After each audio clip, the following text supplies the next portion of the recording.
rising consumer debt and digital disruption, Malaysia's debt collection industry stands at a critical juncture, balancing economic relevance with ethical reform. From combating misconceptions and regulating rogue operators to leveraging big data and AI to reshape engagement, the industry's role in safeguarding financial stability has never been more relevant. But as the landscape evolves, are current regulations up to speed? And how can consumers protect themselves while the system strives to be fairer and smarter? This is Money Matters.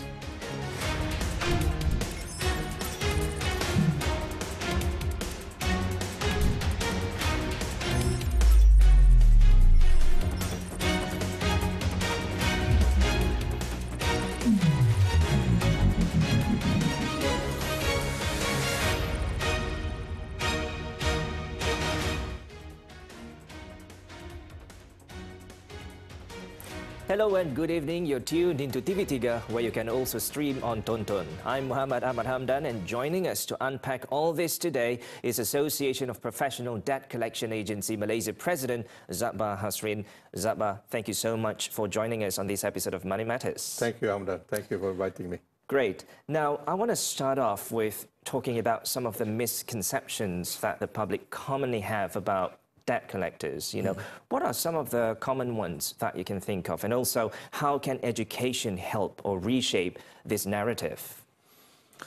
The most common misconception about these debt collectors, they're aggressive, they operate outside their legal boundaries, and this image is outdated and inaccurate for registered agencies. Let me explain to you about debt collection industry's perspective. Okay. There are many segments in debt collection industries. A lawyer can be a debt collector. Especially when they issue what is called the LOD, letter of demand. Yeah. Okay. Receiver and manager and liquidator, they're also debt collection. Car repossessor. Banks, telcos, along, they are debt collectors. So what are we? We are basically running a call center and providing visitation services, right? Okay. But what kind of site visits do you guys do? Okay. When the assignment is given to us, okay, most of the time the debtors are not contactable. I see. Okay. So you call, they don't pick up the phone, they move houses, they change their phone numbers. So you need to visit and to confirm. So when bank engages, is to verify or increase the contactable ratios. Right. When you mention about how education, help to do this is basically there is two equations. One is from the creditor side, one is from the debtor side. We sit in between, bridging these two both parties. All right. So first education to educate the debtors. They need to come forward to resolve the issue and not running away from the problem. But that's always the most challenging part, isn't it? Correct. On the other part is the media. Okay. Media play a role in educating the consumer about responsibility in paying their debts. Then we have education at schools, universities, and all that for being responsible in when you take credit, right? Because you got to pay. So that's what I see need to be done, and I think there are agencies available now to address those issues, like for instance AKPK, debt counseling agencies by the government. and you can go to if you have issues with that. But in some cases, in our environment, is that when a file is assigned to us, we call the debtors, we can negotiate with them, we can assist them, providing solution if there need be, that is one of our key role in this industry, actually. Now, just very quickly, I want to talk a little bit about, the trends that you have observed in consumer debt behavior, especially over the past 5 years. Also with, BNPL in the picture now, which is something that we never had before. Yes. Now, how have these trends shaped the industry? More. Unsecured debts are rising, right? And with easy access of this digital credit platform like BNPL you mentioned and all that. Yeah. Digital banks are a thing now. Yeah. So all these things, it's good, but we have to be responsible at the end of the day. So that's why the education come very important. Now, also talking about debt collection as an industry, I also want to know the significance of the contribution that comes from this industry to the country's economic growth. Maybe you can, walk us through that a little bit. Okay. We are part of the ecosystem. Sure. When a credit turn bad, non-performing, it is normally being write off by banks or telcos or whatever. They will write off that. So our role is to assist them recover, and it's going to become a right back to the banks or telcos. So why are we important? Because by doing so, our model is based on success basis. So organizations like banks or telcos do not have to, there's no cost to them. All the operational costs, the compliance costs is bear by us. Right. Can you share with us the success rate? Okay, success rate. If we talk about success rate, it depends. Whether the products, I say product secure or unsecured. So if it's unsecured, it's more challenging. When you're talking about unsecured loans, you're talking about personal loans or BNPL is unsecured, I would say, Yes. right? Personal loans, BNPL. No collateral. Yes, without collateral. So the other one is basically like mortgage, for instance, hire purchase, cars. Those are collateral based. So the challenge is the unsecured one. Okay. Yeah. How challenging is it? Well, when people when people have debts, they will run away from it. It's not something that they want to share. People don't want to share about their credit issues. Yeah, but people don't just vanish, right? I mean, They do. They do, really? They do. Okay. So when they fail to pay, they will change their phone numbers. They even move houses, or they even quit their jobs. Some become depressed or whatever. But they are not contactable. Okay. Our role is to increase the contactable ratio by doing visitation. Those are one of the resources that they use to actually bring up the moment the debtors is contactable, then the discussion become easy. Okay. Right. Okay. So there's either we can provide solution, or we can restructure their loans. There's many ways of doing it, but they have to come forward and discuss. Right. All right. You have to find them first before the conversation starts, Yes, and then the recovery process thereafter. Precisely. Now, we want to explore some of the regulatory hurdles faced by professional debt collectors, but hold that thought because we're going to go for a quick commercial break. Don't go away because Money Matters will be back shortly.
Welcome back.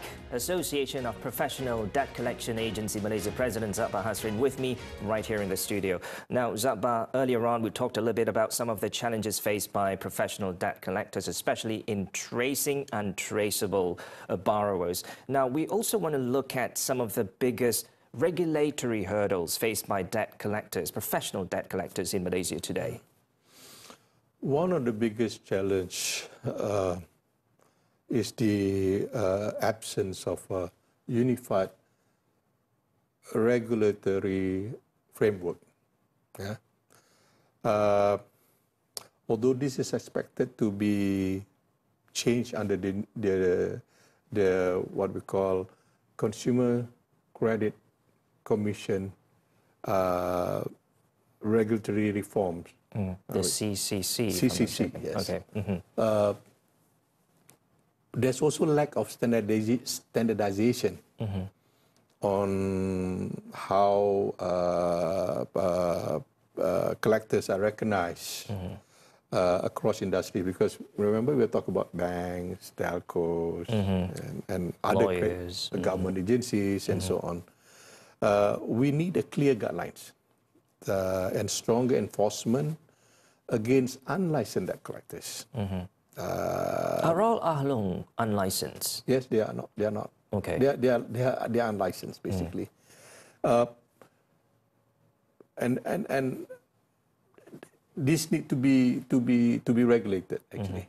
Now, speaking of enhanced guidelines and also regulations to monitor debt recovery process in Malaysia and make it more efficient and things like that, are current regulations keeping pace in the first place with the industry's growth, and also where do you believe reform is most needed in this aspect?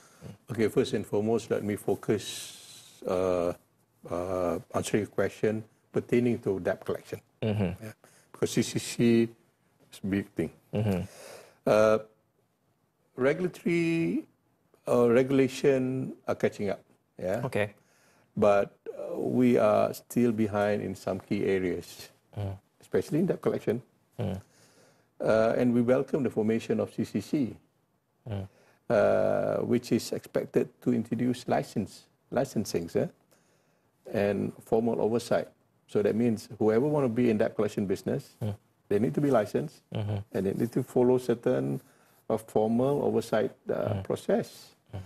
So which what most needed now is a uniform regulatory requirement across all sectors.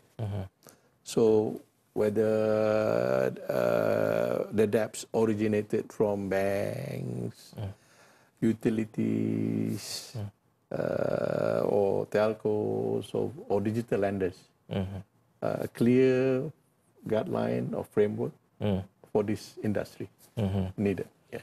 Now, and you also mentioned earlier how, digitalization has, basically changed the landscape of a lot of things, including debt recovery process. Now, the public has more access to easy financing from non-financial institutions like BNPL and things like that, right? How has digitalization reshaped traditional debt recovery practices, and what are some of the advantages and risks of this shift?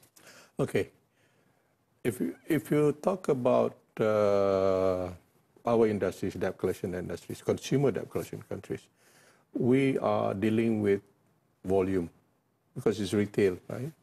So we need to use IT, AI for this purpose. We have to embrace this new technology. Yes, we do. We need we to do can't that. shy away from it, right? You can't. Because first and foremost, when the data set is given to us, it comes by thousands. Yeah? So what we need to do, we need to start sorting it out, okay? By age, by products, by numbers of, years of areas. So all these need to be then massaged to actually, to come up with a strategy. How do you address that, Because when you're given a data, it's like, it's all, is all over the place. Now, then the next thing is that to address it by, I mentioned to you, by when I want to call him. Do I call him in the morning? Do I call him in the afternoon? Or call him later in the evening? Now, Zaba, it's really interesting that you mentioned earlier how the practices have changed a little bit to the better, more efficient, thanks to, digital technology, for example. And maybe you can share an example of how digital recovery tools have improved outcomes for both, consumers and also agencies. Well, I'm done. Technology is very important in our business, and it's one of the tools that we use to analyze, strategize, reports. Basically, we use a lot. Workflow is one of the aspects of it. We need to monitor each activity and each activity being reported. We need to then learn the behavior of the debtors and apply strategy on addressing that. And all of these activities are connected to each other. The calls, the site visit, they are related. So we need to have a single platform to address that. Yeah? And on top of that, once you complete this whole activity, you need to generate reports. For instance, in our terms, we always call promise to pay. Yeah? And there, how many broken promise to pay, right? Or what is the forecast of this month collection? Yeah?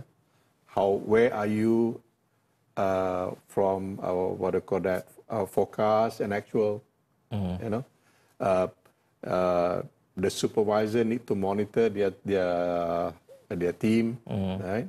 And the team need to be monitored by the management. And the banks want to have their reports too. The clients want to have their reports. So all these activities require sophisticated technology. Right. And I'm sure AI is perhaps one of it. So we're going to explore a little bit into how AI can help, debt collection industry as a whole. But hold that thought, because we're going to go for another quick break. Thank you. We're going to go for another quick break. Don't go away because Money Matters will be back shortly.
Thanks for staying with us. Association of Professional Debt Collection Agency Malaysia President Zatbah Hasrin with me right here in the studio. Zatbah, now are there any technologies, like AI or data analytics that are becoming game changers for debt collectors or debt collection agencies in Malaysia?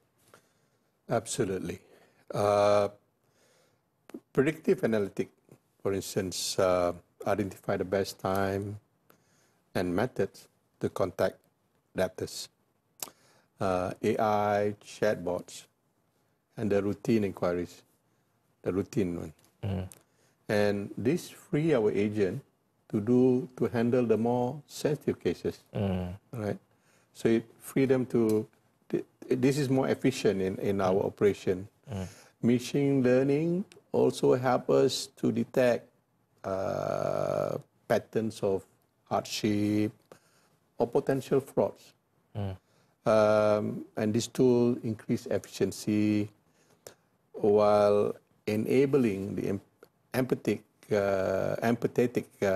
tailored approach in debt collection. And also, if you could, give advice to those who are struggling with debt on how to engage positively, really, with debt collectors or recovery agencies. My advice is to come forward. Please don't ignore the communication. Engage early so that, be honest about your financial situation and explore payment option. It's not the end of the world. We can assist them in finding solution so that they'll be able to be on track. Creditors are quite reasonable if debtors are willing to cooperate. That's how it works. Now, Zatbah, as president of Association of Professional Debt Collection Agency, how do you see Malaysia's debt recovery landscape evolving, say, in the next 10 years or so? The landscape of debt collection agency will change once the formation of CCC established.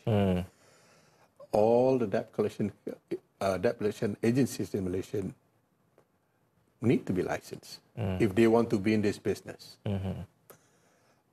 Technology is going to be one of the core of our business.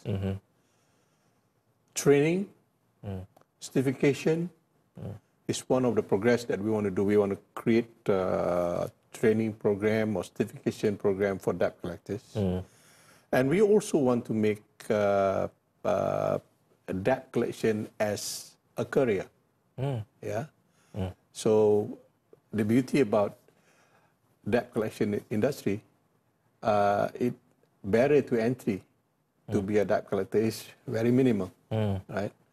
And once you get a hold of it, you'll be very successful. And I always believe that whoever do well in debt collection can do well in other business. Because you sell, you need to collect, right? So if you know how to collect, you're not there. So my vision is actually to make this association able to assist our members and grow together in a structured, legalized framework. That's what my vision. Now, with the rapidly evolving technology that we are living in today, what are some of the challenges that you see in the debt collection industry over the next 10 years? Well, we have challenge with true callers, for instance. True callers? Yes. Okay. Right? The app, you're talking about the app. Yes. Okay. How is that a challenge? How a challenge? Because you see, when you call, when that number It identifies the caller as Along, for instance. Nobody pick up the phone. So we end up changing phone numbers every now and then. Right. Even if you're licensed, the identification, I mean, the caller will be identified as Along. Is that it? No, it depends on the individual, because the moment you call, I just tag you and say, I see. Yeah, Oh, okay. and that's it. You're done. So that's one of the challenges. So we need to overcome that. Right. Right? That is, remember when I talked about uncontactable? That's one of the aspects. Uncontactable because of that issues. The other challenge on this is, like, for instance, we talk about site visitation. We need to enhance our application or our system to make sure that our tracking mechanism and reporting mechanism is more efficient. Yes. More efficient, yes. On the operational side, if we can have what we call enhancing the apps for them to for site visitation efficiency, but we are also subject to our clients' compliance requirement, right? Because this involves personal data, things like that. So we have to be very careful about that, and we have to work with our clients to actually, to evolve, issues and evolve, issue and evolve. That's how it works. And I think we are progressing quite well, because I've been in the business for about 25 years now. So we have gone from manual, automation, and now data analytics, things like that. So I believe that technology is nothing, it's definitely a way to go going forward. Right. Yeah. Well, Zaba, President of Association of Professional Debt Collection Agency, it's been a pleasure speaking with you on Money Matters. Thank you, Amdan. Thank you for giving me the time. Sure. For the past half an hour, you've been with us on Money Matters. If you missed any part of today's show, you can always catch it up on Tonton. I'm Muhammad Ahmad Hamdan. Thanks for watching and have a great weekend.